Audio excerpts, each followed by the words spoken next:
और इस बीच में हमारी कलेक्टर मैडम से पहले भी एक बार वार्ता हुई थी, जो दुर्भाग्यवश उचित मुकाम तक नहीं पहुंच पाई।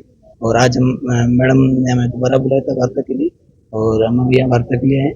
तो जो घटना सीडो एसडीएम साहब ने की थी, जिसकी निंदा पूरे प्रदेश भर में हुई एवं देश भर में हुई, और ये सिर्फ चिकित्सकों के साथ नहीं, किसी भी राज्य कर्मचारी के साथ इस तरह का बर्ताव कोई भी इंसान नहीं कर सकता। ना हम कर सकते हैं, ना आप कर सकते हैं।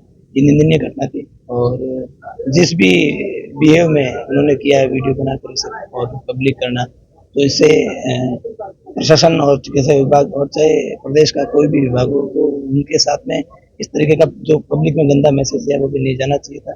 और चूंकि ये घटना हमारे साथी के साथ हुई, तो हमारा विरोध भी करना बनता था। तो हमने अपने विरोध प्रदर्शन शांतिपूर्ण तरीके से किए, और कोशिश की कि हमें हड़ताल का रास्ता भी नहीं चुनना पड़ा, जिससे मरीजों को कोई तकलीफ हो, क्योंकि पब्लिक भी बड़ी उम्मीद लेके अस्पतालों में आती है। तो सरकार का जो पार्ट है, सिस्टम है, उसको ध्यान में रखते हुए हमने करीब 9 दिन तक शांतिपूर्ण तरीके से प्रयास किए थे। और इस बीच में हमारी कलेक्टर मैडम से पहले भी एक बार वार्ता हुई थी, जो दुर्भाग्यवश उचित मुकाम तक नहीं पहुंच पाई। और आज हम मैडम ने हमें दोबारा बुलाया था वार्ता के लिए, और हम अभी यहाँ वार्ता के लिए हैं। तो वार्ता में अभी ये आया है कि हमारे जो स्टेट के एसोसिएशन है, उनसे भी हमने बात की, और जो डॉक्टर रामस्वरूप रावत है, उनके साथ जो घटना हुई है, उनके हितों की भी सुरक्षा हो, कि वो अपने आप को असुरक्षित महसूस नहीं करें, इस सिस्टम के साथ में अच्छे से चले। उन सभी बिंदुओं को देखते हुए हमने वार्ता की मैडम के साथ में। और हमारी वार्ता में जो एसडीएम साहब जिन्होंने ये अपराध कारित किया था, वो खुद मौजूद रहे। और अंत में वार्ता में कलेक्टर मैडम ने ये हमें सुनिश्चित किया है कि बाड़मेर जिले के अंदर कहीं भी अगर भविष्य में अधिकारी कोई भी औचक निरीक्षण पे जाएंगे, वो अपनी गरिमा के साथ पेश आएंगे और कलेक्टर मैडम के निर्देशों से जाएंगे। ये सारी चीजें मैडम ने कहा कि मैं लिखित में दूंगी, वो भी लिखित में दे देंगे, वो चीज इसके ऑर्डर जारी हो जाएंगे। जो एसडीएम साहब ने जो किया, उनकी वो व्यवहार उचित नहीं था, और वो राजस्थान जो सर्विस स्कूल्स के अंदर जिनसे जो कार्रवाई बनती है उस घटना के तहत, तो चार्जशीट मैडम ने मेरी लास्ट मीटिंग में बोला था कि मैं इशू कर दी है, सॉरी नोटिस इशू कर दिया था। उस नोटिस 17 सीसी नोटिस के अगेंस्ट में उनको चार्जशीट भी आज दे दी गई है, और चार्जशीट के अंदर उनके 3 इंक्रीमेंट रोकने की बात भी की गई है। तो ये है कि जो न्यायोचित कार्रवाई उसके से होनी चाहिए थी, वो भी हुई है। और एसडीएम साहब खुद सॉरी फील कर रहे हैं इस चीज़ के लिए।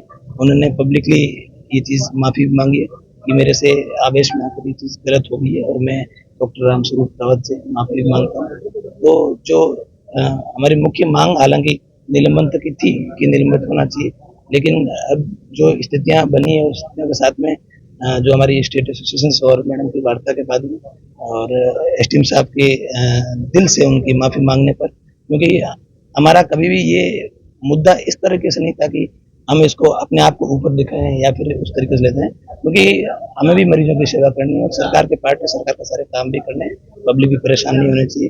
तो गतिरोध किसी न किसी बाबत टूटना चाहिए, ये सोच के साथ, सकारात्मक सोच के साथ गए थे। मैडम की सोच भी काफी ज्यादा सकारात्मक रही। 3 बिंदुओं पे सहमति बनी। पहली ये कि भविष्य में किसी भी प्रकार के कोई भी राज्य के प्रशासन का कोई भी अधिकारी है, चाहे वो एसडीएम साहब हो, चाहे कोई भी व्यक्ति हो, कई बार तहसीलदार साहब भी चले जाते हैं करने के लिए भी, कोई भी अगर औचक निरीक्षण में जाते हैं तो वो गरिमा के साथ जाएंगे, और इसकी उचित निर्देश जारी हो जाएंगे। पहला बिंदु ये था। एसडीएम साहब ने अपने आप को सॉरी फील किया है, दिल से किया है, और हम सबके सामने उनकी आज आंखों में आंसू भी आ गए। तो ये बहुत हालांकि उन्होंने जिस भी वे में किया है, गुस्से में आके किया है, लेकिन नहीं होना चाहिए। एक न्यायाधीश से ये उम्मीद नहीं की जा सकती इस तरह के व्यवहार की। उन्होंने इसको फील किया है।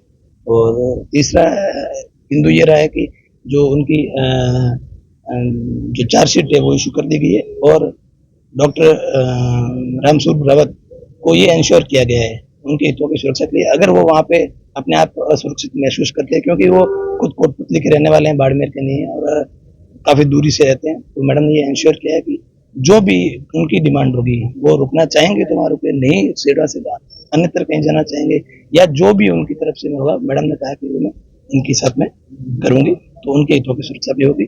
और इन सभी वार्ता हमारी सफल रही, और इसके साथ में हम अपना जो भी एजुकेशन से विरोध है मानवता को देखते हुए कि उनको कोई दुख नहीं हो, ओपीडीज हम कल से सुचारू रूप से देखेंगे। और आपके बाबत हम ये कहना चाहेंगे सरकार से भी, और कि ये जो चीजें हैं बार बार घटना न हो, और आप भी इस तरीके से निर्देश दें, ताकि क्योंकि इतना बड़ा समुदाय और इस तरीके के व्यवहार करना, तो ये बार बार गतिरोध बनाना, इससे आम आदमी भी परेशान होता है, हम भी परेशान होते हैं, सिस्टम भी परेशान होता है। तो यही है कि कल से आप भी लोगों को बोले आइए अस्पताल आपके लिए खुले और खूब मन से सेवा करेंगे। शांतिपूर्ण तरीके से जो विरोध प्रदर्शन चल रहा था पूरे राजस्थान में, तो वो विरोध प्रदर्शन खत्म हो चुका है। जी, आज के बाद में वो चीज इस मुद्दे पे खत्म हो।